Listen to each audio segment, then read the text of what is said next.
suivez dès partout dans le monde, mais également dans d'autres réseaux sociaux, mesdames et messieurs, bienvenue dans ces nouveaux numéros de votre magazine, axé sur l'actualité dans toutes ses facettes. Et pour ce numéro, nous recevons M. Augustin Bissimois, qui se trouve être secrétaire général du mouvement d'élite pour la démocratie et les vrais changements, MDVC, en abrégé, parti politique de l'opposition, cher au docteur Justin Moudekereza, ancien candidat à la présidentielle de 2023. Je pense que je suis arrivé. Bienvenue, monsieur Augustin Bissimois. Merci beaucoup pour l'invitation et salut à tous les téléspectateurs. Alors, d'entrée de jeu, une lettre circule dans les réseaux sociaux portant votre signature, félicitant, mais également interpellant le gouvernement d'engager des poursuites judiciaires contre ceux qui ont logé les M23 ici à Kinshasa. Est-ce elle est authentique, la dite missive? Je confirme la correspondance parce que nous l'avons déposée officiellement au cabinet du ministre d'État, ministre de la Justice et garde des Sceaux, son Excellence Constant Moutamba, et avec beaucoup de copies un peu partout, telles que au niveau du procureur général près la Cour de cassation. On a adressé copie au président, n'est-ce pas, de deux chambres du Parlement. Et donc la correspondance est authentique. C'est quoi l'objectif? Si vous pouvez expliquer aux Congolais. Bon, la correspondance en question a pour objet encouragement. Nous avons d'abord considéré que le ministre Constant Moutamba vient de l'opposition.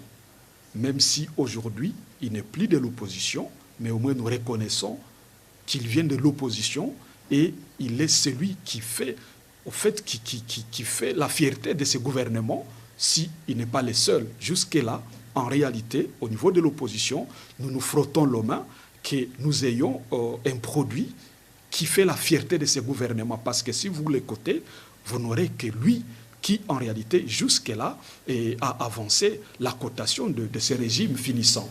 Positivement ou négativement? Bon, au fait, quand nous disons qu'il y a augmenté, n'est-ce pas, la cotation, c'est que c'est positivement.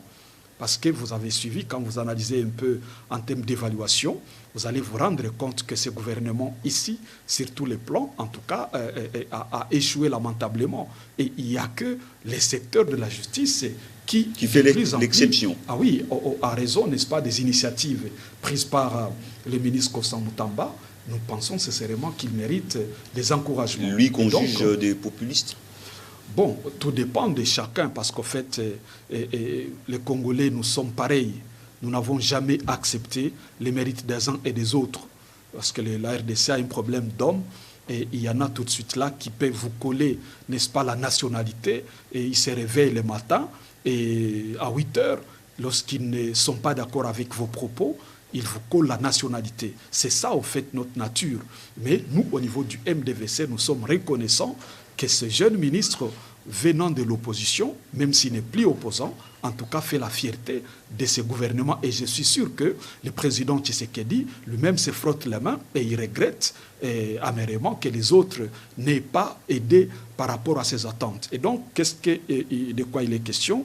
Il y a un peu de temps, le ministre Constant Moutamba a actionné, n'est-ce pas, son pouvoir d'injonction exigeant les poursuites judiciaires contre ce que l'on appelle traîtres, c'est-à-dire tous ceux-là qui avaient signé leur adhésion au sein du M23 ont été jugés, condamnés, et leurs biens ont été, n'est-ce pas, saisis. Et nous avons pensé qu'il fallait l'encourager par rapport à ça.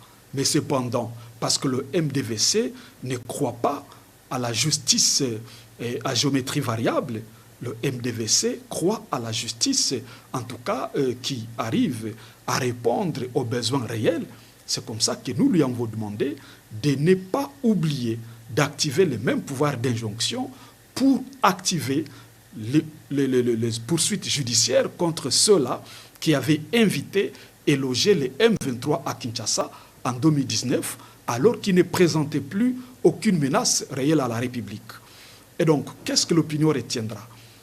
Nous avons suivi cette question avec beaucoup de sérieux. Et nous voulons demander à ce qu'ils s'amusent de retenir que nous sommes républicains et nous ne pouvons pas nous amuser sur les questions d'État. qu'est-ce qui se passe? En 2013, le M23 est défait. D'ailleurs, hommage à Mamadou Ndala. Et une fois défait, le M23 s'est exilé au Rwanda et une partie en Ouganda. En 2018, on organise les élections. Et ces élections aboutissent à l'alternance pacifique, la toute première, de manière démocratique, et le pays était en paix. En 2019, on apprend que le M23 a été invité à Kinshasa et logé pendant 14 mois aux frais de l'État. Ça, c'est un fait. Deuxième fait, parce qu'en droit, on dit « Donnez-moi les faits, je te donnerai les droits ». Et nous sommes en train de donner les faits à la justice pour qu'à son tour, elle donne les droits. Deuxième fait, c'est que le chef de l'État, à la chaîne nationale, avait répondu à cette question disant qu'il n'était pas au courant. Et nous, ça nous a intéressés. Et le chef de l'État a précisé, c'est lui qui avait invité le M23 à Kinshasa. Il a cité Gilbert Kankonde, à l'époque, vice-premier ministre, ministre de l'Intérieur et Sécurité. Quel est le débat par rapport à ça? Comme le chef de l'État a dit clairement, ouvertement et expressement qu'il n'était pas au courant, c'est qu'il s'agissait là de l'atteinte à la sûreté de l'État. Voilà pourquoi vous voulez la peau de Gilbert Kankonde. Eh bien, on a besoin de la lumière, parce qu'il n'a pas agi seul. Nous voulons comprendre cette machine-là, qui a agi comme ça, derrière le chef de l'État, quelle était l'intention. Nous voulons poser la question de savoir, pendant 14 mois, d'abord, quel était l'objectif de cette invitation, l'objet de la mission du M23 à Kinshasa, depuis Kampala, depuis le Rwanda, jusqu'à Kinshasa, quelle était la mission? Monsieur Augustin Bissimois, votre démarche est démocratique. Votre démarche est salutaire, selon certains, je le dis bien. Mais en interpellant le gouvernement, pensez-vous obtenir gain de cause? Bien, beaucoup pensent évidemment que nous sommes en train de mettre Constant Moutamba en difficulté, mais nous espérons que c'est un homme d'État. Nous avons confiance et nous continuons à faire confiance que c'est un homme d'État qui ne va pas mettre les sentiments dans les affaires de l'État. Parce qu'il vient de l'opposition. Il n'est pas comme les autres. Nombreux étaient à l'opposition hier et aujourd'hui, en tout cas, ils sont en train de piétiner. Mais lui vient de l'opposition et il constitue jusqu'à preuve du contraire une fierté des opposants crédibles, même s'il n'est plus opposant. Et donc, nous sommes certains qu'il peut rencontrer certaines pesanteurs. Mais nous lui disons qu'il y a le peuple derrière lui qui va les soutenir dans ses actions. Et si jamais il n'est posé aucune action dans ces dossiers ici, c'est qu'en réalité, il a connu des pesanteurs, c'est qu'il y a des injonctions. Et encore une fois, nous allons prendre le peuple à témoin pour comprendre que nous sommes dans une justice sélective, dans une justice à géométrie variable, dans une justice où les uns peuvent poser des actes contre la nation et ils ont les chèques en blanc et que seules 2, 3, 4 personnes peuvent être poursuivies. Dans le même dossier, des traîtres entre guillemets, nous pensons que dès lors déjà que le chef de l'État a dit qu'il n'en était pas au courant et que donc ça n'a jamais été discuté au Conseil des ministres. C'est un débat. Pourquoi? Parce que c'est lui qui préside le Conseil des ministres, c'est le président de la République. C'est lui qui prend engagement au nom de l'État pour des questions aussi sensibles que celles-là, c'est le président de la République. Dès lors déjà que ça a été, n'est-ce pas, à son insu. Ça signifie que l'équipe qui s'était évertuée dans cette sale besogne était en tout cas en train d'intenter à la sûreté de l'État. Et nous pensons que ce sont des traîtres au même titre que ceux-là qui sont jugés selon les pouvoirs d'injonction du ministre Constant Moutamba. C'est à ce niveau-là que se trouve le débat. Qui est-ce qui comprendra qu'un mouvement armé, rebelle, des surcroît terroristes, comme on l'appelle, soit défaits par le FARDC et qui se réfugie ou qui s'exile en Ouganda et au Rwanda, et qu'une fois invité à Kinshasa, où il a passé 14 mois, et qu'après sa mission, qu'il prenne les armes contre le pays, jusqu'à prendre la cité de Bunagana. Et donc, quelle était l'intention de cette mission? Est-ce que l'objectif ou la décision de relancer les hostilités contre la République n'était pas venue de cette entreprise criminelle à Kinshasa? Nous voulons au fait que la justice essaye un peu de mettre la main sur ces gens pour que lumière soit faite. Voilà les débats par rapport à cette question. Nous allons suivre de près cette question parce que c'est au niveau de la justice. Alors, on doit laisser la justice faire son travail. Bon, ce n'est pas encore au niveau de la justice, c'est encore au niveau du cabinet du ministre. Et nous pensons que c'est seulement hier que nous avons déposé la correspondance. Vous avez vu l'accusé de réception. Et donc, nous lui laissons le temps d'exploiter la correspondance, d'analyser. Mais nous sommes sûrs et certains que s'il demeure le même, l'homme d'État Moutamba, que nous connaissions à l'opposition, et c'est lui que nous voyons à l'œuvre, s'il n'a pas de pesanteur, s'il ne trouve pas que le dossier est sensible et qu'il y a des grands dedans, il va s'empêcher, il aura peur. Parce que déjà, nous recevons des menaces sérieuses. Vous? Ah oui, on a des menaces sérieuses par rapport à ces dossiers. Et là, nous disons, on va s'assumer. Si Augustin Bissimois va mourir parce qu'il a touché des questions d'État et des questions au fait, parce qu'au fait, les gens ne comprennent pas qu'il y a beaucoup de citoyens qui ont péri dans cette histoire du M23. Au nord Kivu, comme au sud Kivu, il y a beaucoup de gens qui sont en train de mourir comme pas possible. Les FARDC, il y a beaucoup d'éléments de FARDC et de Wazalendo qui ont péri dans cette guerre. Alors nous n'aimerions pas que les gens s'amusent dans cette question ici. Alors on ne va pas s'éterniser à cette question, parce qu'on va en parler de temps à autre. Le peuple se pose également des questions. On dit, vous de l'opposition, vous voulez quelque chose et son contraire. Surtout vous de l'opposition républicaine. Vous voulez que la paix soit resplendie dans la partie orientale du pays. Mais pourquoi vous ne prenez pas part aux discussions initiées par le chef de l'État pour qu'il y ait cohésion nationale? Bon, j'ai l'impression que vous parlez des consultations qui ont eu récemment. Effectivement. Là encore, il y a à boire et à manger. Je dois dire ici... Là, ça vient toujours de l'opposition. Je dois dire ici que... Il y a à boire et à manger. Le tout premier a proposé au chef de l'État de mettre en place un gouvernement de cohésion nationale sur les MDVC à travers son président national, le docteur Justin Modekereza, pris leadership Nelson Mandela. Après les élections chaotiques de l'histoire, en janvier 2024, il a tenu un point de presse où il a appelé tous les candidats présidents de la République à ne pas brûler le pays à cause des élections qui étaient mal organisées. Il a dit, faisons attention, notre pays fait face à une guerre d'agression. La CENI, malheureusement, venait encore une fois de mettre, n'est-ce pas, de l'huile au feu. Mais ne cédons pas aux caprices de la CENI. Laissons la chance à la République d'évoluer et de faire face à l'agression rwandaise. Ça, c'est le docteur Justin qui a donné ce point de presse-là. Et il fait un mémorandum dans lequel il dit au chef de l'État, « Excellence, vous avez été proclamé élu par la CENI. La Cour constitutionnelle vous a confirmé en tant que tel. Et nous, en tant que légalistes, nous nous courbons face à cette décision de la CENI, mais faites attention.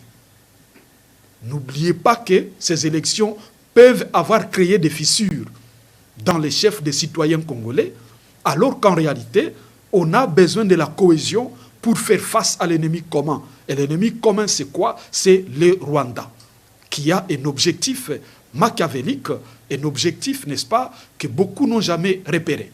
Et pour nous, au niveau du MDVC, nous avons longtemps alerté que le Rwanda est dans un objectif expansionniste et hégémonique. C'est-à-dire le Rwanda est dans un combat de terre et d'occupation. Et nous avons fait attention, nous avons attiré l'attention de tous les Congolais de comprendre que si nous sommes unis, nous pouvons faire face à cette agression rwandaise. Mais aujourd'hui, vous minimisez votre propre démarche. Alors, qu'est-ce qui se passe? Le chef de l'État a estimé que pour y arriver, il faut passer par des concertations ou consultations. Et ces concertations, malheureusement, tout laisse à croire que le chef de l'État lui-même n'y croyait pas. Parce qu'on se rappelle qu'avant la mise en place de l'Union sacrée, le chef de l'État avait lui-même chapeauté et coordonné les concertations. Mais cette fois-ci, ici, il a donné la charge à son conseiller spécial, comme qui dirait, bon, occupe-toi de cette histoire, c'est un fait divers, je n'y crois pas. Et c'est comme ça que ça n'a pas marché. Et le conseiller spécial... Ça n'a pas marché à quel niveau? Écoutez, il ne faut pas qu'on se voile de face. Cette histoire a accouché d'une souris qui pue. Qu'est-ce qui prouve? Lui qui n'était jusque-là à l'étape des consultations. Le gouvernement dit de cohésion nationale n'est pas encore disponible. Pourquoi vous chantez déjà l'échec? Pourquoi? Bon, nous pensons qu'après consultation, il devrait faire rapport au chef de l'État. Et je suis sûr et certain qu'il a bouclé, parce que j'ai suivi qu'il a bouclé les consultations.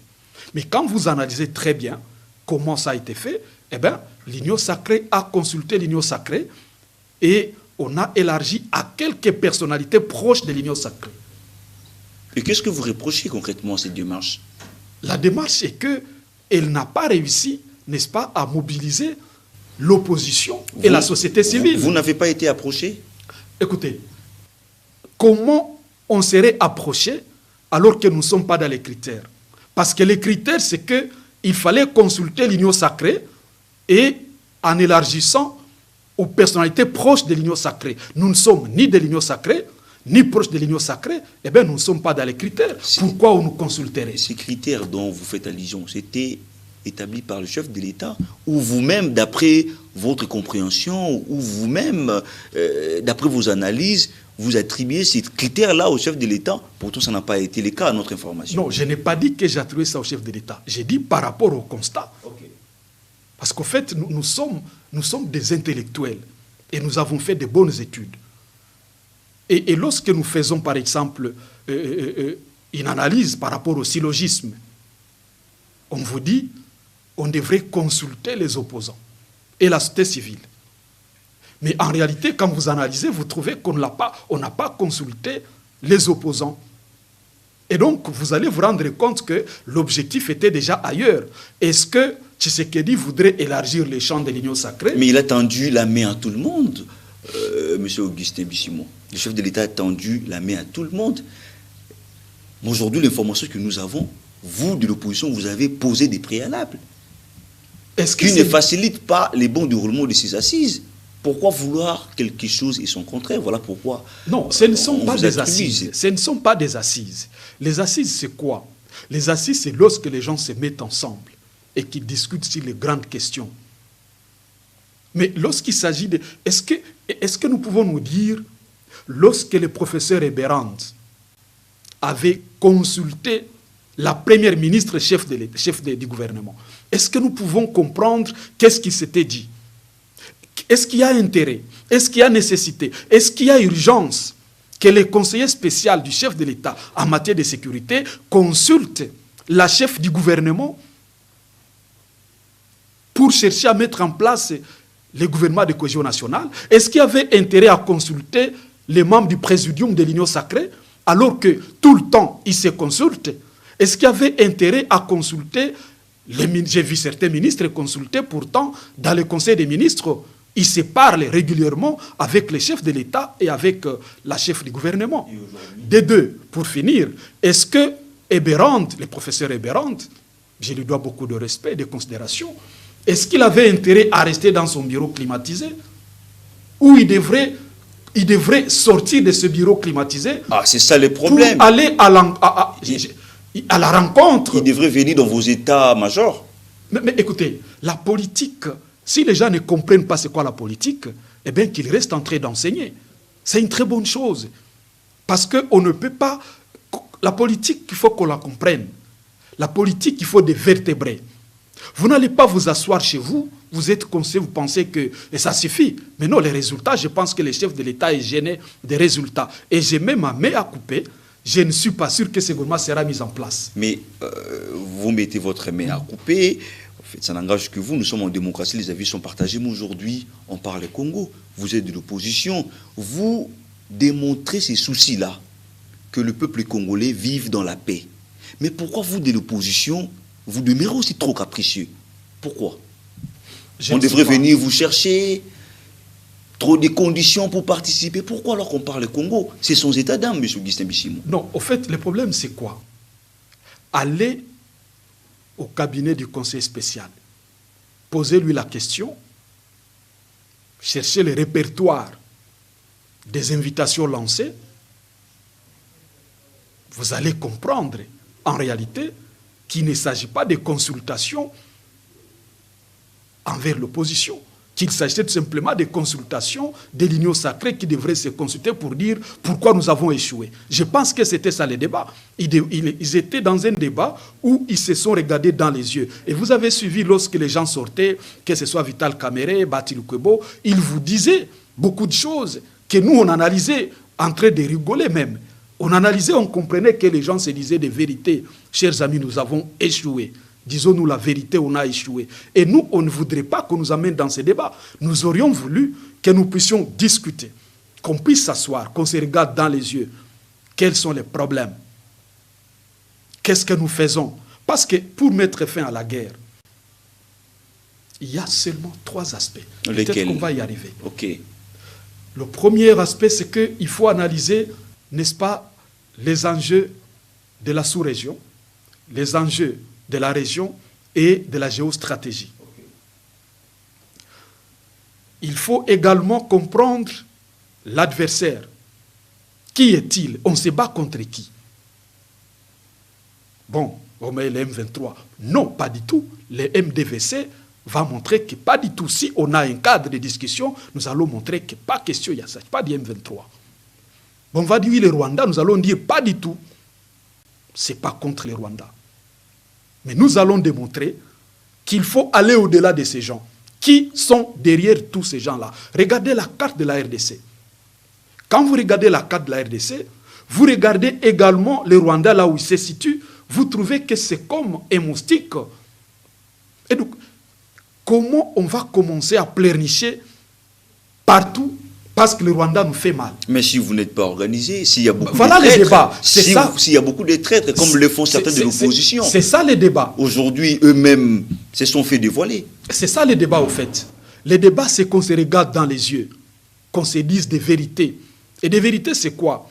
J'étais dans une émission avec quelqu'un, j'ai suivi quelqu'un du régime qui a dit, écoutez, on n'a pas d'armée. On n'a pas d'armée. L'armée est infiltrée. J'ai dit, mais arrêtez-nous ça. Si l'armée est infiltrée, 1, mettez en tête que toutes les armées du monde sont infiltrées.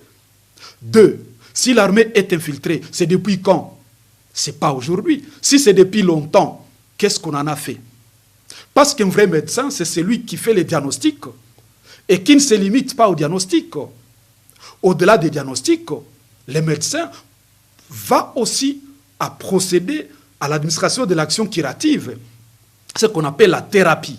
Maintenant, quelle est la thérapie? Depuis qu'on a constaté que l'armée est infiltrée, ça fait je ne sais pas combien d'années, parce qu'on a parlé de brassage, tout ça, on n'a pas brassé, on n'a pas brassé la nuit.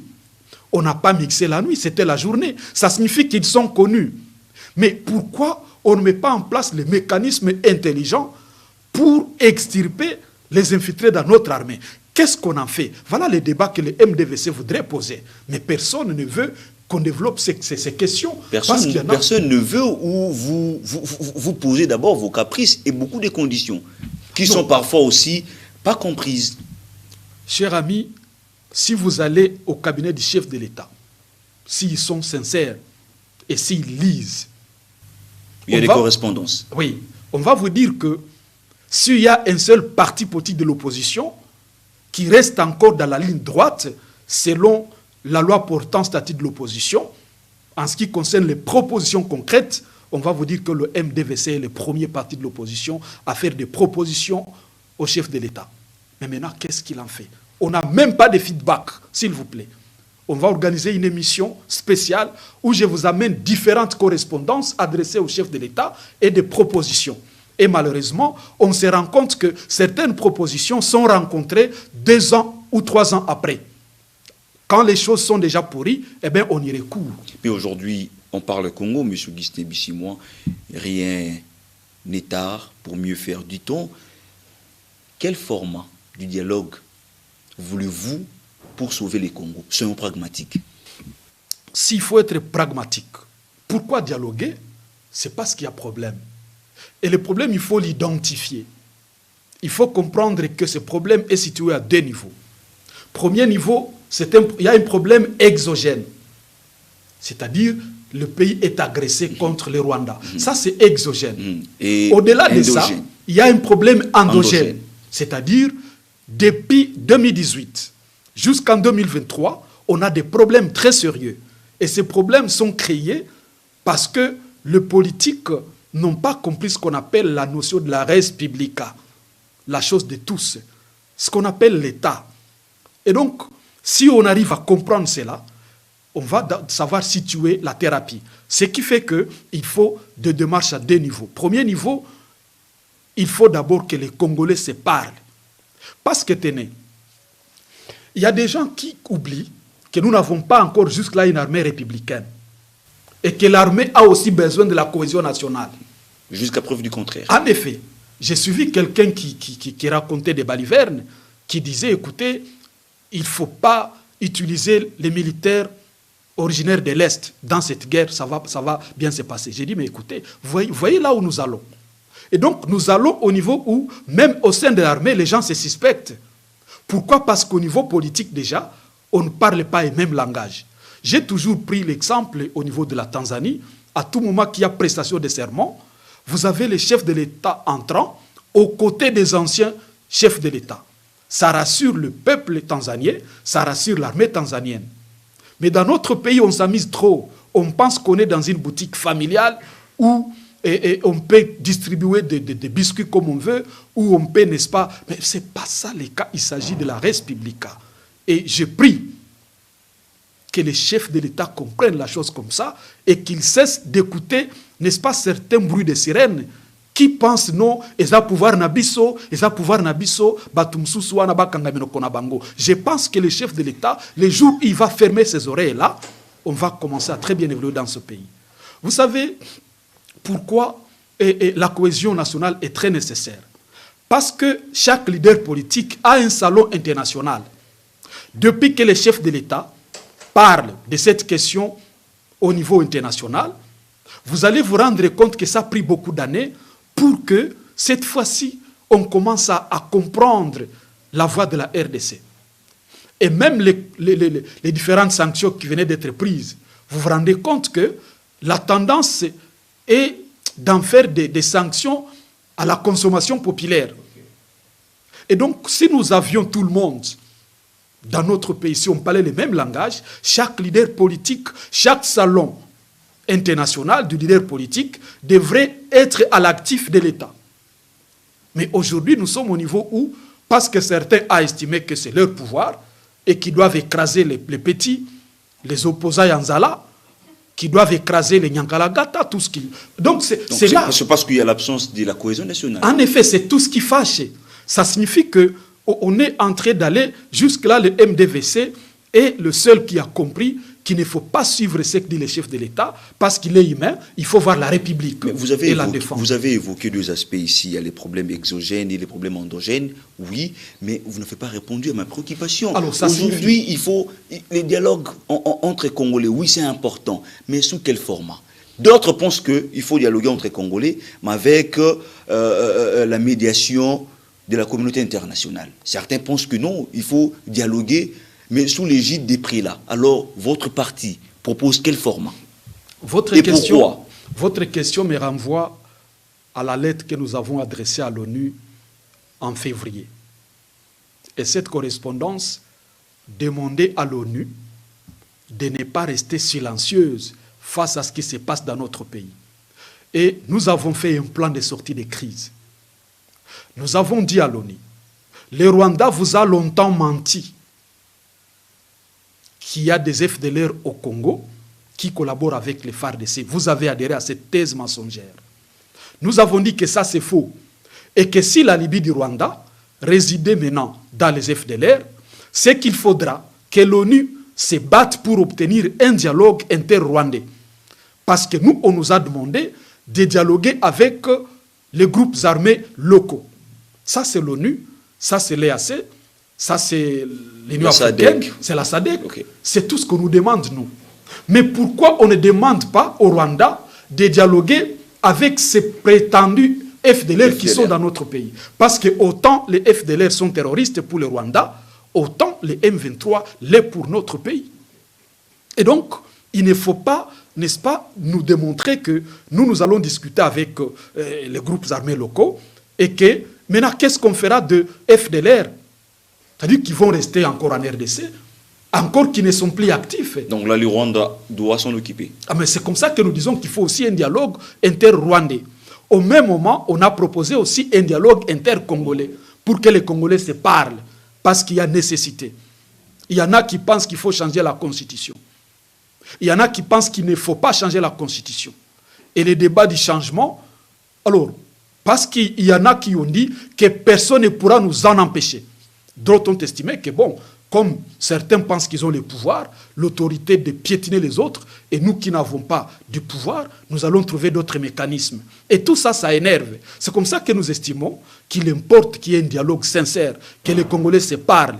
Les tenants de la thèse du changement de la Constitution, qu'ils prouvent, qu'ils justifient pourquoi ils veulent changer, quels sont les éléments probants. Ceux qui ne veulent pas, qui discutent pourquoi vous refusez les changements de la Constitution. Quand on discute comme ça, on a, n'est-ce pas, un point commun, un avis, n'est-ce pas, qui est harmonisé, et puis on évolue. Et donc, on ne peut pas continuer à frustrer les gens comme ça, parce que même, je vous dis, regardez un peu la question de Wazalendo. Les gens ne font pas attention, parce que nous avons écrit au chef de l'État, nous lui avons dit, écoutez, pensez-vous que tout groupe armé est Wazalendo? Parce que le mouvement Wazalendo signifie patriote. Tout groupe armé n'est pas patriotique. Il y a des groupes armés créés par le Rwanda qui opèrent dans la partie Est. Il y a des groupes armés créés par... Il y a des choses qu'on ne peut pas citer sur les plateaux, mais nous avons beaucoup à dire. Mais nous sommes en face des gens qui ne veulent pas écouter, qui sont orgueilleux pour rien. Et donc, voilà pourquoi nous disons qu'il est important de tenir un dialogue d'abord national, parce que tenez, est-ce que lorsque un groupe armé, une rébellion, une agression vous prend 3 territoires, il faut paniquer jusqu'à faire venir les armées étrangères? Non, pas du tout. Quand vous faites venir l'EAC, l'armée de l'EAC, est-ce que vous comprenez que cette armée elle-même constitue un danger? Quand vous faites venir les armées étrangères, mais est-ce que vous connaissez quelle armée joue les jeux de qui? Et donc, on ne pouvait pas paniquer. Le chef de l'État a eu de mauvais conseillers. Parce qu'en vous prenant 3 territoires, il ne fallait pas paniquer. J'ai dit ici, pour terminer, que le M23 n'a jusque-là pas le contrôle d'une seule province sur les 25 que compte la RDC, plus la ville de Kinshasa. Mais pourquoi on doit paniquer? Mais on a paniqué jusqu'à vouloir chercher des solutions là où il ne fallait pas. Et moi, j'ai dit, comme expert en matière de sécurité, le chef de l'État n'a pas eu de bons conseillers dans ces questions. Et jusqu'aujourd'hui, il n'en a pas encore. Je reviens encore à ma question, M. Guissin Bissimon. Du dialogue, oui. Intercongolais, oui. Mais sous quel format? Parce qu'aujourd'hui, nous en avons plusieurs. Il y a plusieurs démarches. La démarche de Nairobi, ça n'a pas encore donné ses résultats. On a celle de Luanda, qui n'a pas encore aussi donné ses résultats. On part maintenant à Doha, au Qatar. On attend encore. Nous avons encore le pacte social initié par le père Zévèque. Finalement, plusieurs démarches sans issue. Alors, qu'est-ce qu'il faut parmi toutes ces démarches-là? Qu'est-ce que vous proposez? Est-ce qu'il faut un dialogue entre Congolais? Oui. Sous quel format? Mais aussi, une autre question de plus, est-ce qu'il faudrait intégrer ceux qui ont pris les armes dans ces discussions? Le peuple vous suit. Bon, déjà, au niveau du MDVC, nous avons conseillé ce qui suit. Il faut d'abord que les Congolais se parlent. Et même d'abord, un dialogue interne. Lorsqu'on se sera parlé, on va construire une force. En construisant une force, Nous allons rassurer l'armée. Mais lorsqu'il y a les consultations, c'est entre Congolais. Ça n'a pas abouti. Les Congolais vont bien sûr se parler. Mais sous quelle conduite? Je suis entré dans la région. Je vous en prie. Et donc, si on se parle d'abord comme Congolais, nous allons lever les grandes options. Et ces grandes options vont résister face aux aventuriers qui veulent prendre nos terres. Ça, c'est un élément. Alors, sous quel format? Nous avons soutenu la démarche de père spirituel, mais à un niveau donné. Nous avons dit, ça, ce n'est pas propre. Et le MDVC a dit ne pas être prêt à participer dans une même table où nous discutons opposition, armée, pouvoir et ceux qui ont pris les armes contre la République. Nous avons dit, mais écoutez, qu'est-ce que nous allons réclamer au même titre? Parce qu'au fait, ici, il s'agit de la République. Les gens ont pris les armes contre la République et les chefs de l'État représentent jusqu'à preuve de contrer la République. Maintenant, au sein de ces dialogues-là, est-ce que le président Tshisekedi, comme président de la République, fera face à l'opposition armée et non armée? Nous disons non. Nous disons non. Il faut qu'on fasse la part des choses. Il faut un dialogue d'abord interne où nous parlons nous-mêmes entre nous. Et après, on va développer les mécanismes pour savoir attaquer l'adversaire. Regardez comment au Sud Kivu, je vous dis sincèrement, il y a une résistance farouche. Les Sud Kivusiens ont dit pas question. Et j'ai dit ici, sans froid aux yeux, je m'adresse aux éléments du M23. Vous allez bon prendre la ville de Bukavu, mais vous n'allez pas y rester longtemps et vous n'y aurez pas la paix. Parce que les jeunes ne sont pas prêts à accepter cette histoire. Il faut cesser avec les armes. C'est comme ça. Les jeunes sont prêts à tout mettre en œuvre pour que leur ville soit libérée. Les jeunes Ouazalendo sont là et ils ne sont pas prêts à ce qu'on voie le Rwanda venir nous dominer. Et donc, ce qui fait qu'il y a nécessité que nous mettons en place l'intelligence, la sagesse et l'anticipation. Si le chef de l'État a le mécanisme d'activer ces trois éléments que le MDVC lui a proposés depuis très longtemps, je vous dis, cette guerre n'aura pas beaucoup d'années. On tend sûrement à la fin de cet entretien, il nous reste plus ou moins 3 petites questions. Dans le cadre de proposer toujours des pistes de solutions, dans une tribune, Olivier Kamitatou propose un système fédéral, structure autour des grandes régions, résoudre la crise, justement pour résoudre la crise qui sévit le pays. Est-ce que vous partagez cet avis? Le fédéralisme en RDC, vous en êtes d'accord? Bon, je pense que les gens, ils s'amusent trop. Ils veulent aborder des questions de manière alambiquée sans en comprendre les connaissances. C'est la démocratie, les avis sont partagés, chacun vient avec sa proposition. Je suis d'accord avec vous et je les leur concède. Mais je me dis, c'est une voie très dangereuse pour la République. Vous savez, ce qui nous fait très mal, c'est que les gens ne comprennent pas, ils oublient l'histoire. Alors que, pour comprendre les choses, il faut savoir interroger l'histoire. Chers amis, nous venons de Sun City. Et le modèle actuel, ce qu'on appelle l'État unitaire fortement décentralisé, c'est un modèle issu de Sun City. Parce que les Congolais avaient discuté et ils cherchaient en réalité la forme qu'il faut donner à notre État. Pour certains, il y avait les tenants d'un État unitaire. Et d'autres, n'est-ce pas, notamment les RCD, les MLC, ils étaient tenants du fédéralisme. Et donc, on s'est rendu compte en réalité qu'il fallait couper la poire en deux. Parce qu'à l'époque, le fédéralisme, comme aujourd'hui, est un mécanisme ou une forme dangereuse pour notre pays à partir du moment où il y a encore un problème d'hommes très sérieux. Il y a un problème très sérieux, n'est-ce pas, d'un pays qui est toujours convoité. Et avec cette façon de convoiter nos richesses et nos terres, ce n'est pas prudent de procéder tout de suite là à cette forme de l'État. C'est comme ça qu'on a coupé la poire en deux et on a dit ni un État unitaire, ni un État fédéral, mais plutôt un État unitaire fortement décentralisé. Donc pas une bonne proposition. Mais c'est ce qui a été fait au niveau de Sun City et c'est ça aujourd'hui la conscience de notre pays. Et donc, qu'est-ce que je note? Je note que Kamitatou est de l'ensemble. Je note que ensemble n'étaient pas d'accord pour le changement de la Constitution. Je note qu'en amenant cette proposition, on ne peut pas accéder à cette proposition sans changer la Constitution. Parce que ça touche la forme de l'État. Et donc, vous allez comprendre en réalité la nature d'homme politique que nous avons. Vous l'avez bien dit, on accepte une chose, on a besoin d'une chose et son contraire. Le MDVC avait soutenu les changements de la Constitution pour ces raisons depuis sa création, depuis 2019.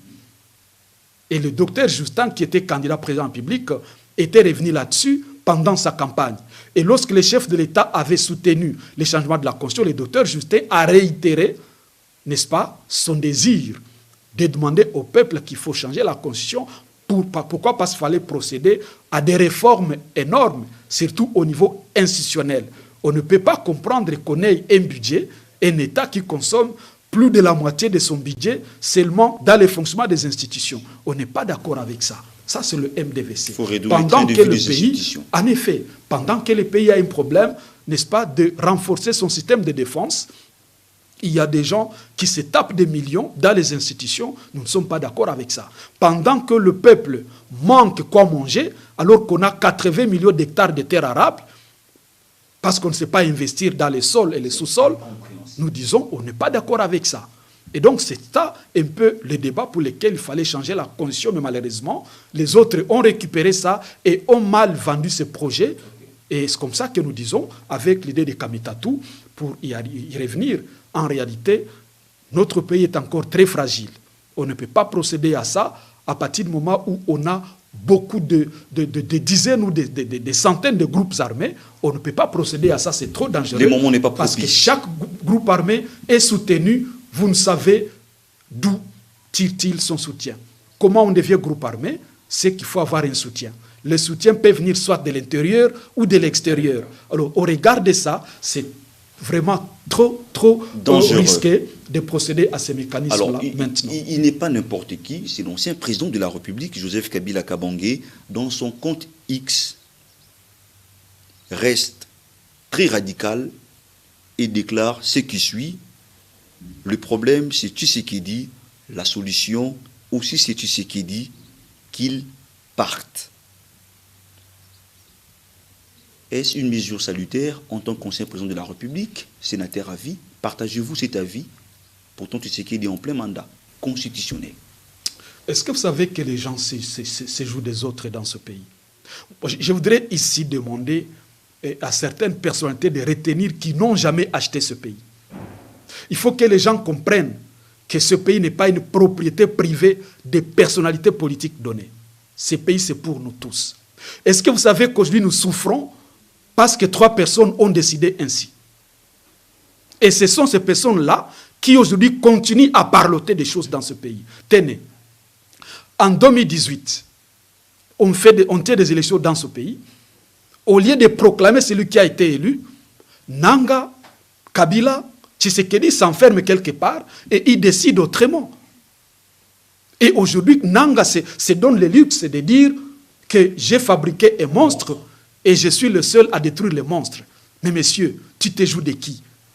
Mais Kabila s'enferme quelque part, il dit non, celui qui a gagné les élections, je ne lui donne pas le pouvoir, je donne à quelqu'un, et aujourd'hui il se donne le kilo de dire tel X, elle. Non mais écoutez, nous pensons que nous devons nous regarder dans les yeux. Il y a 3 personnes qui sont jusque-là, en tout cas, les dangers de ce pays.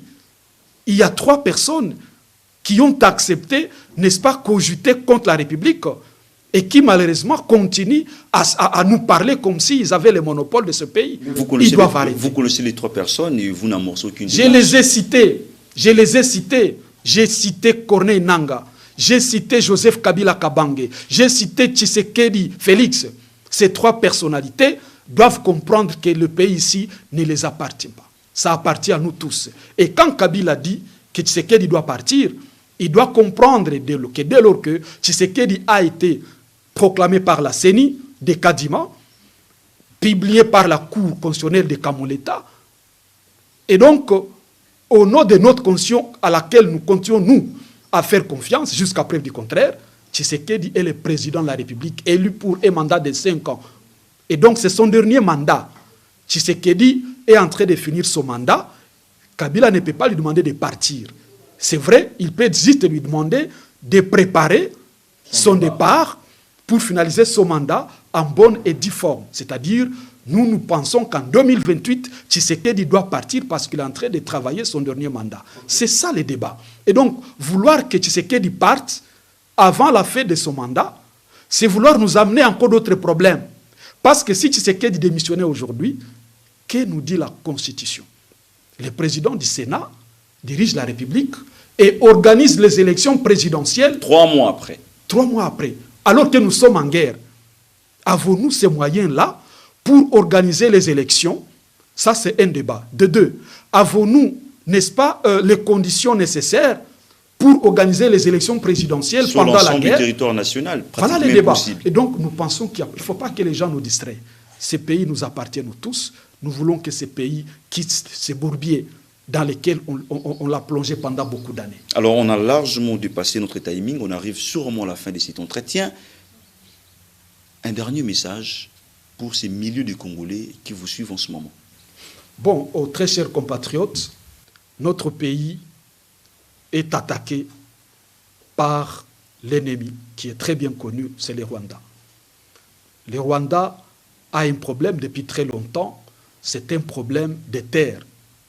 Et qu'on ne vous trompe pas, et que c'est du M23, de l'AFC, qui pensent qu'ils sont venus libérer la RDC contre la mauvaise gouvernance, qu'ils mettent en tête qu'ils ont fait un mauvais choix de se faire accompagner par les Rwandais. Parce que l'objectif est différent. Si pour vous, AFC, l'objectif est de libérer la RDC, il n'en est pas le cas pour les Rwandais qui visent nos terres. Chers Congolais, il est encore possible que nous puissions changer les choses dans ce pays. Nous demandons au président Tshisekedi de ne pas suivre les mauvais conseillers, qu'il comprenne qu'il est chef de l'État et la République, c'est avec l'ensemble du peuple congolais, 120 millions d'habitants. Ce n'est pas seulement l'IDPS. Merci beaucoup. Je rappelle que nous avions reçu M. Augustin Bichimois, qui se trouve être secrétaire général du mouvement d'élite pour la démocratie et les vrais changements, MDVC, parti politique de l'opposition, cher au docteur Justin Moudekereza, ancien candidat à la présidentielle de 2023. Merci d'avoir répondu à notre invitation, mais également à toutes nos préoccupations. Merci beaucoup pour l'invitation. À vous, chers téléspectateurs, merci de nous avoir suivis et à très bientôt.